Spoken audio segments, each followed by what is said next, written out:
Շնորհակալություն, պարոն Ժան-Նոել Պարո, նախարար Միրզոյանը հիշատակեց երկու երկրների միջև հարաբերությունների ըստ էության ռազմավարական բնույթը։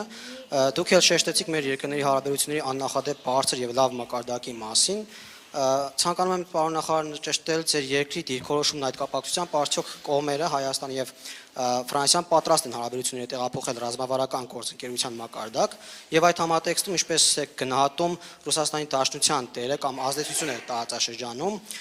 որովհետեւ օրեր առաջ ձեր տեղում կանգնած էր ՌԴ ԱԳ-նախարար Սերգեյ Լավրովը, որը անդրադառնալով զենքի գնմանը ուշադրություն հրավիրեց ձեր երկրի եւ Ռուսաստանի Դաշնության միջև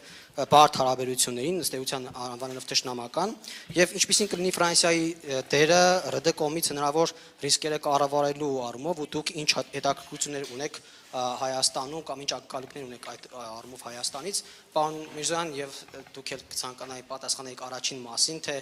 ինչպես է գնահատում ռազմավարական գործընկերության մակարդակ տեղափոխելու մեր երկու երկրների հարաբերությունները։ Շնորհակալություն։ Merci pour cette question. La relation entre nos deux pays, entre nos deux peuples, est déjà très largement stratégique.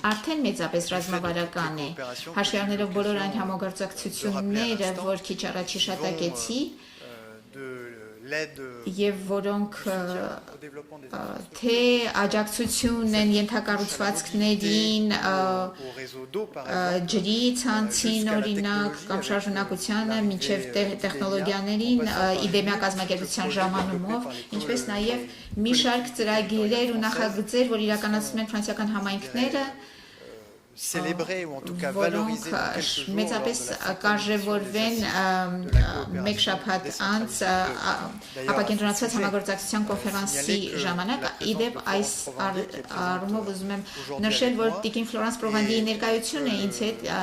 այստեղ այս պատվիրակությունում, որ իմ նախարարությունը դիմել է նրան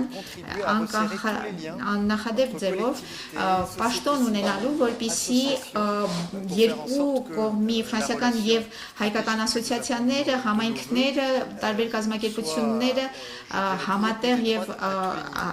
բոլոր մակարդակներում կարողանան համագործակցել։ Բացի այդ իմ պաշտոնակից Արարատի հետ մտադիր ենք այս ամենը թղթին հանձնելու, նախապատրաստելով ռազմավարական գործընկերություն, որը պարզապես ավելի ֆորմալ բնույթ կհաղորդի արդեն գոյություն ունեցող հարաբերություններին, բայց նաև նախատեսելու ապագա տասնամյակների համար այլ ծրագրեր ու նախագծեր, այդ թվում նաև պաշտպանության ոլորտում։ Ինչ վերաբերում է պարոն Լավրովի խոսքերին ես կթողնեմ, որ ձեր նախարարը պատասխանի, պարզապես ես կուզեմ նշել, որ այս վերջին օրերին ինչը տեսել ենք Ուկրաինայում, այսինքն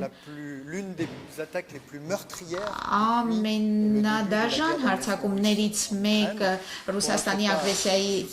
ի վեր Ուկրաինայում, մեր կողմից մենք ունենք հստակ ուղերձ, մենք ցանկանում ենք խաղաղություն եւ որպեսզի խաղաղությունը հնարավոր լինի,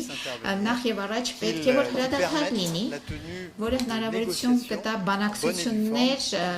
պատշաճ բանակցություններ իրականացնել, որոնք կերաշխավորեն, որ այդ բանակցությունների ավարտին արդար եւ շարունակական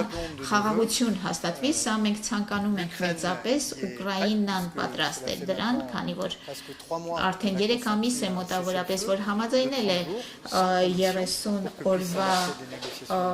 հրադադարի առանց նախապայմանների, այժմ Ռուսաստանի հերթն է ցույց տալու, արդյոք ցանկանում է շարունակել իր պատերազմը, թե պատրաստ է բանակցությունների։